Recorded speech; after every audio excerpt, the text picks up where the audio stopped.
Desnudos, cuerpos normativos e insurrectos en el arte español, es una historia de cómo uno de los grandes temas de la historia del arte, como es el del cuerpo desnudo, en el arte español, bueno, y en otros, serviría también para explicar el arte occidental, va despojándose de toda la carga adquirida a partir de la academia para llegar a la modernidad y a la expresión más liberada del siglo XX, ¿no? Que es donde acaba la exposición en 1970, como podéis ver. Son 100 años de historia, podéis ir pasando. Y lo que da la bienvenida al público es la academia, los dibujos que los artistas realizaban para su formación. Tenéis obra de Lozano, de Garnelo, vienen de la Academia de Bellas Artes de San Fernando. Estas obras eran ejercicio de los artistas y se consideraba que el desnudo era primordial para saber pintar. Eso también hacía que las mujeres quedaran excluidas, porque las mujeres no tenían permitido trabajar con desnudos vivos, presenciales, con lo cual ya se habían quitado una gran parte. La academia de la que estamos hablando, bueno, es la Academia Española, pero surge una de las más antiguas en Florencia, con Cosme de Medici, Vasari, hacia 1531, pero la que sienta las bases de toda o de la parte de la historia que estamos hablando aquí es la de 1648 con Charles Le Brun, con la monarquía absoluta en Francia, que va a sistematizar todo el aprendizaje académico para proteger al artista de los gremios artesanos.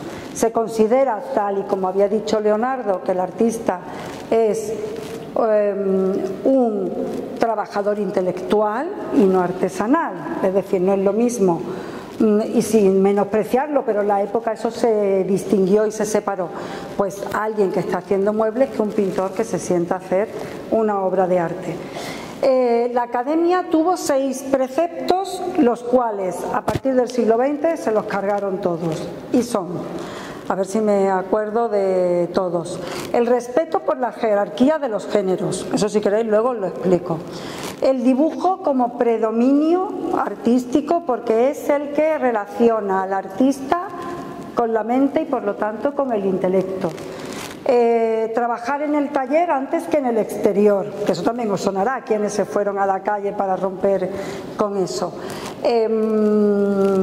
copiar a los antiguos y a la naturaleza, y tener la pintura completamente acabada, es decir, que la mano del artista no se vea. Todos estos preceptos van a irse cayendo paulatinamente. Aquí podéis ver ya algo distinto, por ejemplo, este enfoque centralizado a un pubis femenino, que por supuesto es un dibujo de aprendizaje, pero que no es exactamente académico, y que es una mirada de Martí Alsina a Courbet, que es el que realizó el Origen del Mundo. No sé si conocéis esa obra, está en el Louvre, luego la chequeáis esta noche cuando lleguéis a casa, porque es una obra sorprendente que se produjera en el siglo XIX, cuando era una temática que estaba, al menos vista así, pues como fuera de mercado y de curso, ¿no? Y también nos da la bienvenida Pablo el malagueño, antes de que fuera Picasso, porque en esta época él todavía no utilizaba su apellido, lo hace a partir de 1901. Aquí es un chico de 15, 16 años que está aprendiendo en la Academia de la Llotja, que es la Academia de Barcelona, donde ya se encuentra instalada su familia. Y justo enfrente de él, y lo solemos hacer en casi todas las exposiciones, una obra de arte de Salvador Dalí. O sea, solemos poner aquí una obra que nos dé como el guiño de la narrativa de la exposición, es lo que quería decir, no que tengamos siempre a Salvador Dalí, que ha sido una sorpresa porque son préstamos, algunos muy difíciles de conseguir. Esta obra procede del Reina Sofía, a quien le agradecemos su generosidad, ha prestado 6 cuadros, pero también otras instituciones a las que llamamos menos o a las que son menos conocidas, que todas han querido colaborar y gracias a ellas tenemos esta exposición con 86 cuadros, que no es poca cosa, 45 prestadores y 46 prestadores y 54 artistas distintos, ¿vale? Pues el juego intelectual que se da aquí es que Dalí está citando a Picasso, a una obra fundamental de Pablo Picasso, que es uno de los desnudos más trascendentales de la historia del arte y que ya seguro que lo sabéis, y que es Las señoritas de Aviñón. Por supuesto, la interpretación aquí de Salvador Dalí es mucho más libre, evanescente, esos cuerpos casi simbolistas, y evocan ese grupo de mujeres desnudas, ¿no?, con las cuales Picasso rompió con la academia con varios conceptos. ¿Qué propugnaba la academia? Con esto de mirar a los maestros del pasado, el orden, la claridad, la armonía, la belleza. ¿Qué hace Picasso con las señoritas de Aviñón? Cortar la belleza, cortar la armonía, cortar el orden y cortar la perspectiva barroca que había alcanzado su culmen con Velázquez. Eso es lo que hace el siglo XX y eso es lo que os contamos en esta exposición, como ese relato de modernidad se va adentrando en muchas obras de forma gradual, de forma paulatina, hasta llegar a la modernidad más absoluta. Por ejemplo, aquí tenéis una obra de Ignacio Pinazo, todavía no es contemporánea y obedece a una obra académica. Sin embargo, fijaos lo que hemos dicho, el predominio del dibujo, veis la línea negra, se le nota mucho además, el predominio del dibujo sobre la forma. Los clásicos no creían en el color, de hecho en la Academia Francesa la asignatura primordial era la del dibujo, no la del color. Y sin embargo, en esta obra, pese a que el cuerpo es completamente académico, y ahora os cuento la historia, el fondo y el ropaje que ha caído al suelo tiene una mayor modernidad, tiene una forma de extender la pincelada, que antes lo he dicho, el que la obra de arte quedara acabada, eso lo decía Ingres, o Ingra, que es como se pronuncia en francés. No debe ser visible la mano del artista, porque eso rompe el artificio, el engaño visual que los pintores emplean para crear la obra de arte. Esta pieza de Pinazo representa probablemente a Friné, ¿vale? Se llama Desnudo de frente, con el título parece que no nos indica nada, pero el pelo de ella está recogido a la manera griega con una cinta, ¿vale? Y Friné, ¿quién era Friné? Pues Friné era la mujer más bella, esa es la leyenda, ¿no?, más bella de su tiempo. Fue la modelo de Prasíteles. Prasíteles era un escultor que inventó lo que se llamaba una forma de posar como en contraposto y como adelantando una pierna que hacía marcar lo que se llama la curva praxiteliana, que es como la curva, ¿vale? Y ella fue acusada de impiedad, una palabra que ya hoy ni nos suena, pero era como de hablar mal de los dioses. Y entonces fue juzgada en el tribunal de Areópago y defendida por uno de los 10 oradores más famosos de la Atenas de su tiempo.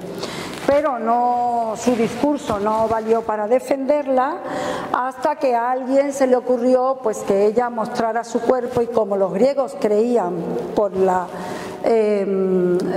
teoría platónica que luego la Iglesia va a aplicar también, de que la belleza está unida a la verdad, consideraron que su belleza era tan excepcional que un ser tan bello no podía mentir, ¿vale?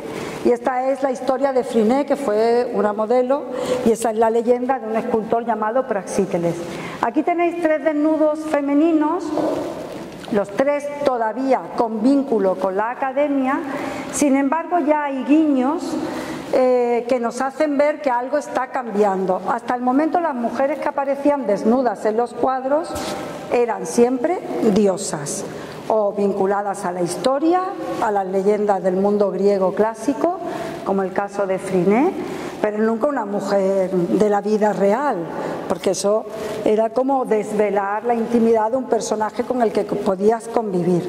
Sin embargo, aquí ya se va produciendo. Aquí tenéis una obra de Julio Romero de Torres que procede del Museo de Bellas Artes de Bilbao y se llama La Venus de la Poesía. Ella está tendida en un diván, mira directamente al exterior, al fondo un paisaje renacentista, está inspirada en una obra de Tiziano, que también pinta las Venus de esta manera, aunque él la toma también de Broncino, de otro autor italiano. Ay, perdón, Broncino no es, bueno, luego me vendrá. Y ella está en una escenografía pues como si fuera renacentista. Nos hace ver que hay un toque español con la mantilla que cubre alguna parte de su cuerpo, pero no la fundamental, pero resulta que ella no es una diosa, sino que tiene nombres y apellidos. Ella es Raquel Meller, una cupletista de la época que se hizo famosa cantando La Violetera, que triunfó en España, en Francia, en Estados Unidos, que conoció a Charles Chaplin, que Charles Chaplin le invitó a participar en una película a la que ella se negó, y luego él utilizó la música de La Violetera para Luces de Ciudad y fue denunciado por Padilla, el autor de la canción, por hacerlo sin los derechos de autor. Así que en este cuadro él es Enrique Gómez, bueno, un poeta guatemalteco que se convirtió en su marido durante poco tiempo y que está ahí pues como leyéndole una poesía, aunque lo que aparece muy hábilmente por parte de Julio Romero de Torres su propia firma. En esta obra de José María Rodríguez Acosta podéis ver que el dibujo define el cuerpo, que está perfectamente acabado, que el pincel apenas no se nota, es decir, realmente tiene un sentido académico, pero la posición del cuerpo en la academia, los desnudos no se situaban de esta manera, porque es una posición lasciva y vinculada a un cierto erotismo, ¿no? Y por último, en esta triada, en esta pared, una obra de una mujer. Ya he dicho la dificultad que tenían las mujeres para llegar a ser pintoras, puesto que no podían estar en la academia. Y es una mujer, Aurelia Navarro, que nació en Córdoba, de una familia de la burguesía, su padre era médico, estudió en Granada con Rodríguez Acosta, precisamente, y realizó esta obra que tuvo un gran éxito en Madrid. Una obra que, como podéis ver, tiene ecos de otra muy famosa. Las tres obras más importantes de desnudos del arte español, que son universales, están citadas en la exposición. No están presentes porque es imposible que nos la prestaran. Sobre todo esta, que además, bueno, las tres, esta que está en la National Gallery, esta a la que cita este cuadro, que no es otra que la Venus del Espejo de Velázquez. Lo que sí parece es que Aurelia Navarro parece que se autorrepresentó a sí mismo en esta pose, tendida en un diván, con las flores, y luego pues su familia parece que la presionó mucho para que abandonara el mundo de la pintura y sobre todo dejara estos temas en los que ella estaba comenzando a triunfar. Bien, hemos dicho que la academia también propugna el orden, la claridad, la belleza, la juventud. Por eso la academia tradicional generalmente no entendía la representación del desnudo de ancianos, pues no estaba en su haber, ¿no? En esta ocasión, quizás el más famoso es el de Mariano Fortuny. Existe otro más terminado en el Museo del Prado. Y sobre todo deviene esta pintura de la admiración que sentía Mariano Fortuny o Fortuny por Rivera, por el arte barroco español, por la textura y por la representación de las carnaciones lo más fielmente posibles. Aquí tenéis una academia exquisita de Sorolla, una acuarela, por eso es así como muy sutil, y una obra de academia también del propio Sorolla, que por eso ha podido pintar ese desnudo tan explícito de esta dama, porque es una historia del mundo antiguo. En esta ocasión se basa en el Imperio Romano, en el periodo del emperador Claudio, y ella no es otra que Mesalina en brazos de un gladiador victorioso que está tocado con una corona de laurel. representa cómo las dos pieles tienen diferente coloración. Pues ella es la emperatriz y famosa por sus devaneos, y ella tiene la piel clara, él del ejercicio y de estar en la calle, y probablemente se inspiró en uno de los coliseos, no, en el, ahora no me va a venir, bueno, en uno de los, sí, sí, pero no, tiene su nombre. Y bueno, y al fondo se ve el Aventino, ¿vale? Se ve un paisaje, ¿cómo se dice? Era Máximo, el Teatro Máximo, no sé cómo se dice ahora mismo, pero bueno, tiene el Coliseo, no lo sé, ahora mismo no me viene, pero bueno, está inspirado en esa escena y en ese lugar, por supuesto recreado, porque en Roma lo que había quedado eran ruinas. Aquí podéis ver otros 3 desnudos, los 3 muy diferentes, y los 3 teniendo un predominio del dibujo, de la forma y un cierto orden y claridad, también abandonan algunos de los parámetros del mundo clásico, ¿no?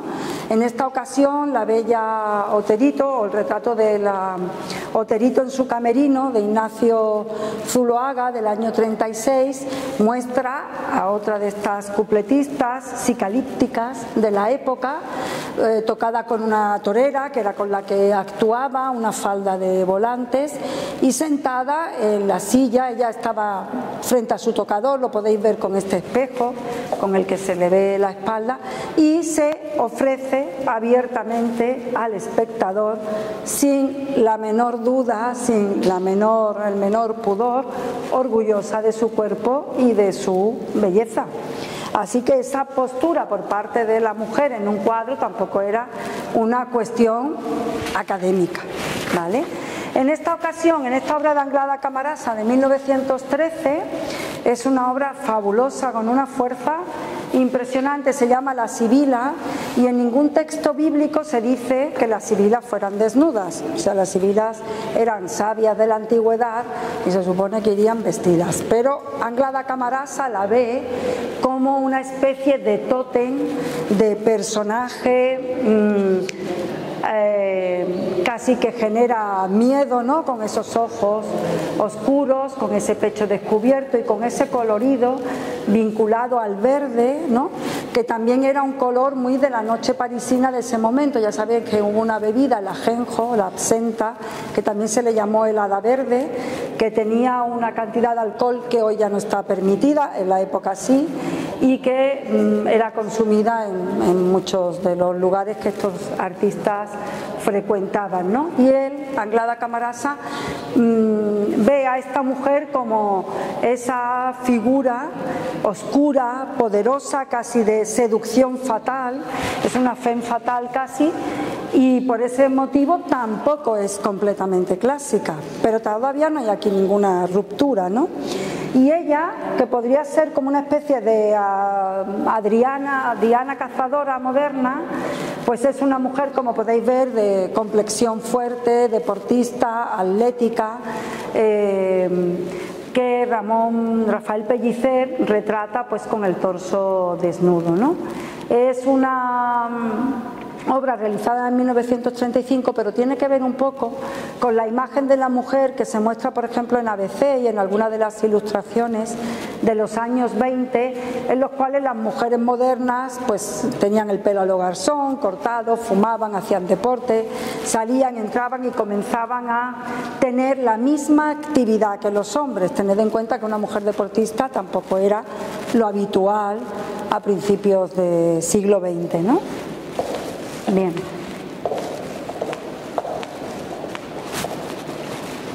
Y con esto nos vamos adentrando en ciertas rupturas de este momento, por ejemplo, estas fotografías, tanto las de Otto Joy como la de Nicolas Müller, realizadas en Tánger, o la de esta pared, vamos a seguir por esta pared, ¿no? Porque lo que hemos querido mostrar es cómo el desnudo abarca tanto otras culturas, géneros distintos, diferentes aspectos, bien sea temáticos o no. En esta ocasión, este de Josep de Togores, una obra prácticamente sin tema, eso también lo hace el siglo XX, cortar con el tema. Si en el siglo XIX los cuadros tenían que tener una historia, una narrativa que contar, ahora aquí ya el tema queda reducido prácticamente a la nada, porque me podéis preguntar qué hacen dos señores sentados en una mesa así, sin hablarse ni comunicarse, y yo diré que nada, pero el artista los ha plasmado así, incluso con una cierta geometrización en la representación de los cuerpos y una cierta impersonalización en la expresión de los rostros, que ahora veremos como también se produce de forma mucho más intensa con otros autores. Esta obra de Gabriel Morcillo de 1936 es un autor nacido en Granada que se especializó en pintar pues efebos, en algunas ocasiones, como ocurre con este, pues vinculados a ciertos aspectos de un orientalismo decadente, ¿no? Con el turbante, esos grandes aros que lleva, y vinculado también en esta ocasión pues a la fruta, ¿no?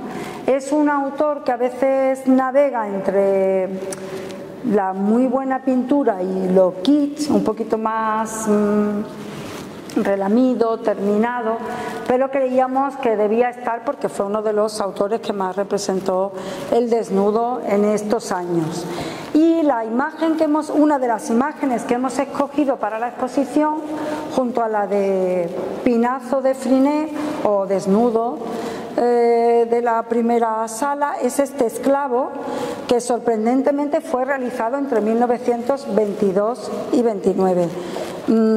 Si nos dicen que es de antes de ayer, nos lo creemos. Los desnudos presenciales eran personas pagadas para que posaran, no estaban bien vistos socialmente, solía ser gente pues de bajo nivel social, pero existían porque había una necesidad, y cuando no era posible, en la mayoría de las clases lo que existía eran bustos de yesos, vaciados de yesos o esculturas de yesos, para que pudieran copiar y copiar hasta aprender la proporción del cuerpo humano, que por cierto el mundo griego lo cambió.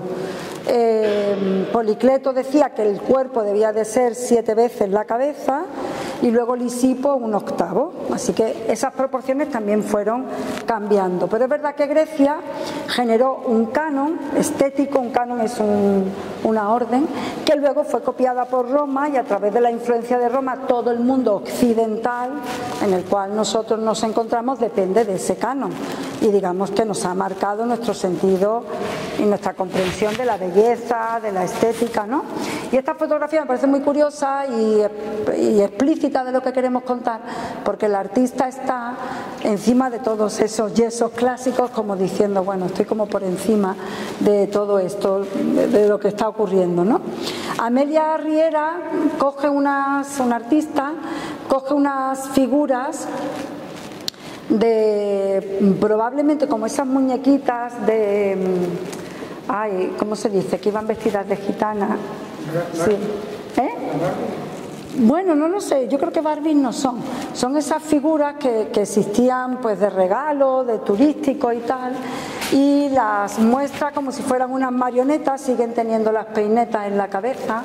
Y esto pues es del año 68, ¿no? Una gran modernidad presentar esas figuras pues también erotizadas. En esta parte de la sala tenéis a Juan Barjola, una mujer liberándose de ese corpiño que le oprime. Juan Barjola utiliza una gran parte de color, un horizonte muy elevado, y Gregorio Prieto, que es el mismo señor que aparece en la foto, que utiliza mucho los maniquíes. Los maniquíes van a tener en el siglo XX un significado de despersonalización, de deshumanización del ser humano. Va a ser utilizado en el cine en Metrópoli de Fritz Lang, va a ser utilizado por Chaplin también, en Ballet Mécanique de Fernand Léger, y en pintura pintura por Giorgio de Chirico, y en España su referente es Gregorio Prieto, que tuvo relación con la generación del 27, con Lorca, con Luis Cernuda, y él decía en una carta que dejó escrita en los años 29 me parece que era, que pintaba a sus maniquíes haciendo cosas que ellos hacían mientras que él estaba durmiendo. Lo que pensamos es que estos maniquíes representan el alter ego, la otra parte de Gregorio Prieto, lo que él no podía representar de sí mismo, y que lo hacía a través de estas figuras, ¿no? Bien, y otro autor que utiliza personajes despersonalizados dentro de esa alteridad y de esa búsqueda de modernidad es Juli Ramis, de Mallorca, que aparece en esta obra, estos dos personajes también despersonalizados, con un bodegón, con un ventanal al fondo, que recuerda mucho a los que realizara Matisse ya en el último periodo de su vida en la Costa Azul, sobre todo por el uso del color, ¿no? Quizás Matisse no despersonalizaba tanto a los personajes. Y Maruja Mayo, una autora muy vinculada al mar, que construyó un propio personaje, representa a estas mujeres también deportistas, desnudas, haciendo como un juego, como un juego geométrico, y vinculado como si fuera una escenografía de esas de bailes acuáticos que también estuvieron de moda en los años 40, 50, ¿no? Bien. Y nos habíamos quedado justo cuando iba a comentar esta obra de Teresa Condeminas, que es una autora que trabajó bastante el desnudo femenino, una situación peculiar en nuestro país en ese momento, y pinta a estas dos mujeres estilísticamente con mucha similitud al naucentisme catalán, mujeres con una figura como escultórica, apenas sin expresión, en un paisaje de colores suaves, en una escena que parece antigua, porque la obra es del 35, pero tampoco era tan común ir a por agua, ¿no?, de esta forma. Pero lo más peculiar de esta obra es que el peinado es de mujeres de la época, o sea, está haciendo referencia a una obra antigua, pero al mismo tiempo está situando una especie de dislocación temporal, porque el peinado y el rostro de las mujeres es de ese tiempo. Y aquí tenéis a Julio González con escenas de toilette, donde también aparecen estas mujeres pues robustas, casi terrosas.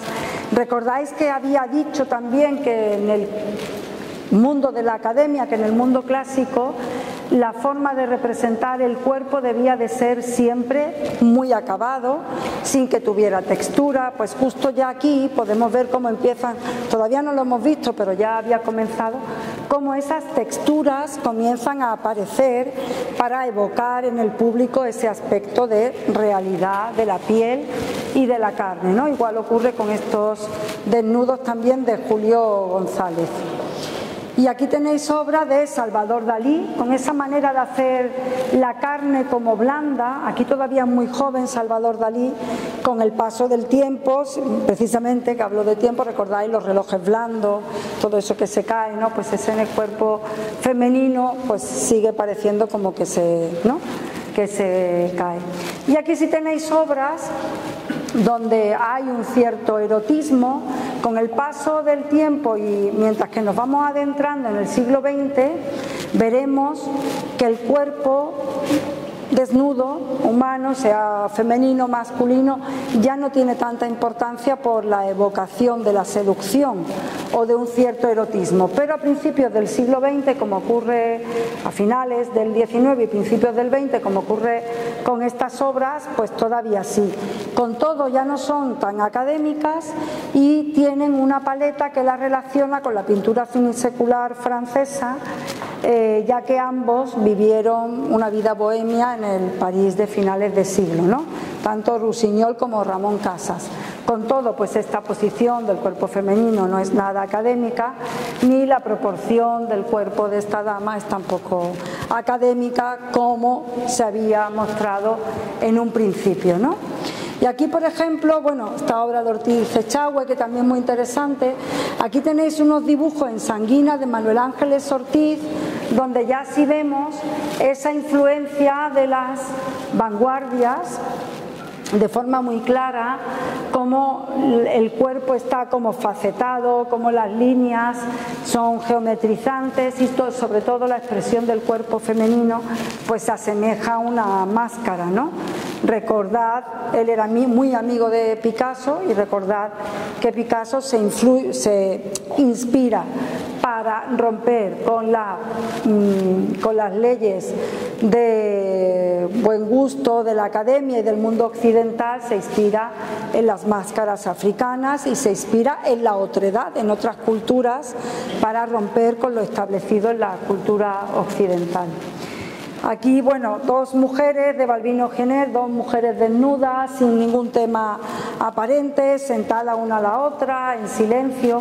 Y un autor muy recurrente en las últimas exposiciones que estamos realizando, y que a mí me parece una exquisitez y no es nada conocido, o muy poco, solamente con un grupo pues más erudito, es Roberto Fernández Balbuena. Él fue director del Museo del Prado, no exactamente director, fue el subdirector del Museo del Prado cuando Picasso era director, y como nunca ejerció como director, el que lo hizo fue él, y fue el encargado de evacuar las obras del Prado hacia Valencia y luego hacia Gerona y luego hacia Suiza, donde se resguardaron de la propia guerra civil, ya que el museo estaba siendo bombardeado.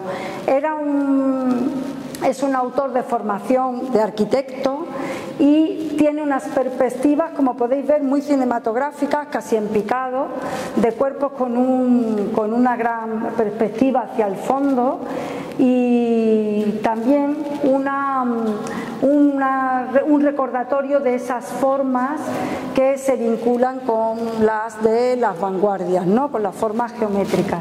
Y es desde luego un autor muy especial, cuerpos rotundos, pesados, con aspectos geometrizados y una perspectiva como cenital, ¿no?, de los cuerpos, y es especialmente interesante.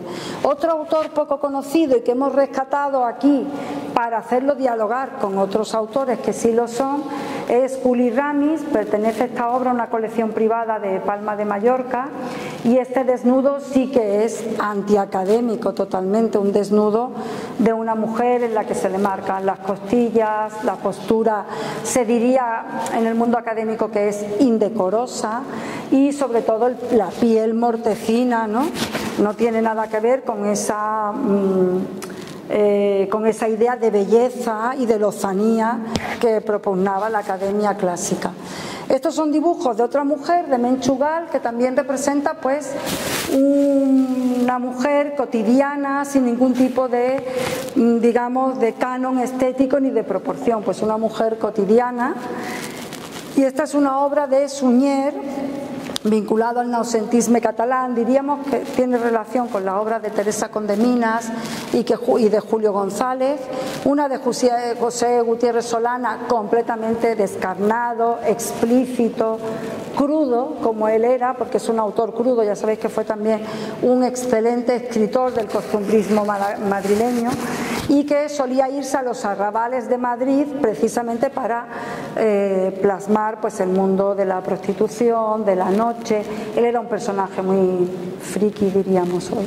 Era un personaje muy especial, y con esta obra utiliza, como es habitual en su paleta, tonos tierra, sombríos, ese escenario oscuro, y bueno, una dama que se ofrece al espectador, pero con otro tipo de actitud que el que tenía la bella Oterito, mucho más orgullosa y con una planta mucho más, ¿no?, arrogante, si queréis.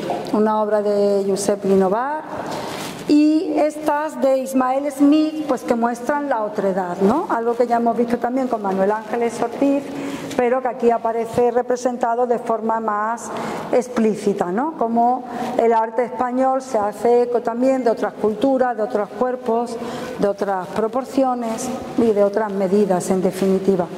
En esta vitrina, porque habéis visto que la exposición es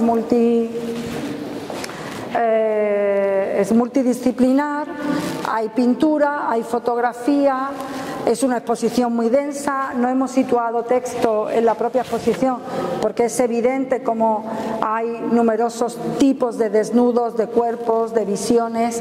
Pues aquí hemos traído una serie de esculturas, algunas de ellas deliciosas. Salvador Dalí, desnudo femenino, histérico y aerodinámico, ya sabéis, de un Salvador Dalí ya del año 34.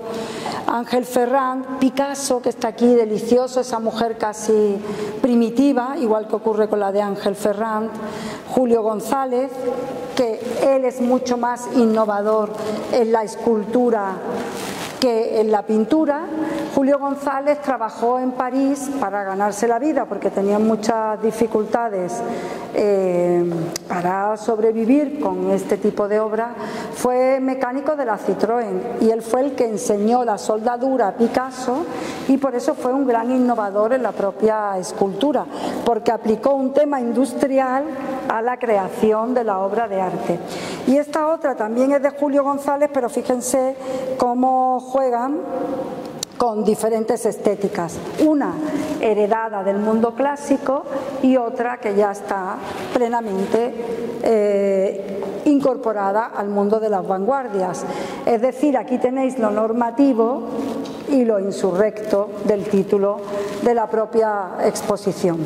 Pero no acabamos con esta vitrina que también explica muchas cosas de las que hemos contado, esa inspiración por lo primitivo de Ángel Ferrand, del propio Picasso, que parece como una pequeña diosa, ¿no?, de esos exvotos que a veces se colocaban en las tumbas de los tesoros de los aqueos primitivos, en fin, y que tiene relación con otros mundos, con otros pueblos, sino que ya nos adentramos en la eclosión final de la exposición,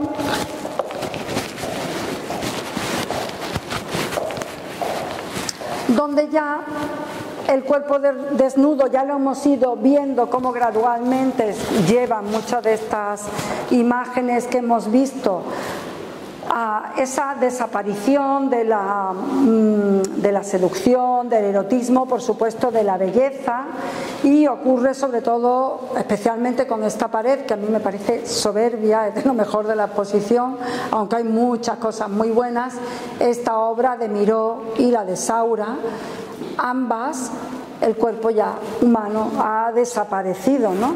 Sin embargo, queda el sexo explicitado en la obra de Joan Miró, que ha hecho un dripping sobre este papel. Esta obra es de las últimas que él realizó, se encontró en su taller, y pues ya podéis ver la forma o lo que asemeja la forma de un cuerpo humano de color verde, la cabeza de color azul, y la referencia a lo que es, pues es la mancha del pubis femenino. Y en el caso de Saura, que pinta en los años 60, justo cuando, un poco después de que en el 54 surgiera el grupo El Paso, con una gran gestualidad. Esta obra obedece a un dismorfismo gestual o un dismorfismo de diseño, porque aparece una gestualidad con esos empastes muy generosos de pintura en la zona de la cabeza, mientras que el torso femenino ha sido solamente representado por estas líneas que representan el pecho. Esta obra es del año 60 y la de Miró del 76. Esta obra es de Ramón de Vargas, es un autor no muy conocido, pero vimos que dialogaba perfectamente y que estaba en la estela de Saura, y por eso está aquí. Y esta obra de Juan Hidalgo, nacido en las Islas Canarias, es un fotógrafo y músico, nacido en 1927, pues es una de las fotografías más crudas o de los desnudos más explícitos de toda la exposición, realizada en los años 60, en el 69, y representa este desnudo femenino con esa recreación de una planta carnívora, ¿no?, con esa idea que tenían también en el surrealismo de esa sexualidad agresiva. Josep Renau es otro autor muy interesante. Él sobre todo trabaja el collage. Nacido en Valencia, esto es un homenaje a Alberto Sánchez que realizó para el pabellón español de la Exposición Internacional de París del año 37 esa escultura que se llama El pueblo español tiene un camino que conduce hacia una estrella. Y es un autor que ahora les cuento un poco brevemente de su historia, pues también muy interesante, porque si Roberto Fernández Balbuena fue subdirector del Prado, él era subdirector de la Dirección General de Bellas Artes durante la República y fue quien viajó hasta París para encargarle a Pablo Picasso un cuadro que la República pagó y que pagó muy bien, lo pagó muy bien para la época. No sé si era más de 100.000 francos, 124.000 me parece recordar, para ese pabellón, y el cuadro de ese pabellón ya sabéis cuál es el Guernica, y él fue la persona que viajó hasta París con Max Auff para encargárselo. Y por lo demás, bueno, tiene también una serie de pin-ups, pues un cuerpo femenino sobre ese mapa de España, ¿no? Hemos visto esculturas, me he saltado sin querer una de Chillida Soberbia en la otra sala, ahora si queréis pasáis a verla, ya habéis visto que la exposición es muy densa, es una obra en yeso de un torso masculino, pero que parece mármol, está muy bien realizada, de Chillida, y donde lo que se ve sobre todo es la fragmentación del cuerpo humano. Eso también es típico de las vanguardias y del siglo XX, como el cuerpo humano queda reducido, sea masculino en ese caso o femenino en este, a su mínima esencia o a su mínima expresión, ¿no? En esta ocasión, pues esta obra pulimentada, donde los senos y el ombligo están sugeridos, ¿no? Con una obra muy poética en la que se puede ver que la referencia es a un cuerpo femenino inclinado, pero que para el artista no, o sea, con eso es suficiente y no necesita representar el cuerpo en su plenitud. Y ya para terminar, es con una obra muy curiosa, con un sentido irónico, crítico, ácido, como él era, Eduardo Arroyo, que lo tuvimos aquí en una exposición sobre el pop español, tuvimos varias obras suyas. Esta procede del Museo Reina Sofía, aunque como os digo hay 46 prestadores y muchos no son conocidos, son museos que son menos visitados, pero bueno, esta obra, que es irónica en el sentido de su título y de lo que representa, se llama España te miró, y es como muchos juegos y muchos guiños. El desnudo es un desnudo de Joan Miró, por eso juega también con el nombre. El rostro, ya lo estáis viendo a quien hace referencia, a uno de esos tres desnudos que he citado antes, que son los que si hiciéramos una lista del desnudo mundial, de cuadros de desnudo mundial, no faltarían nunca, es la maja de Goya, y aparece sobre una pandereta con el mapa de España, la bandera republicana, y ella mirándose a un espejo, un poco como diciendo de dónde venimos, hacia dónde vamos, qué somos, un poco un cuadro que se plantea pues algunos de los hitos del espíritu del pueblo español, siempre con un sentido crítico. Y con esto terminamos este recorrido, que no quiere ser exhaustivo sobre el desnudo en el arte español, sino una manera de mostrar cómo gradualmente y partiendo de un mundo absolutamente encorsetado, rígido, de norma, pues los pintores paulatinamente, gradualmente fueron estableciendo un cántico de libertad. A fin de cuentas, la creación es eso, sentirse libre, ¿no? Y fueron estableciendo otros parámetros diferentes a los de la academia y en otras ocasiones completamente opuestos.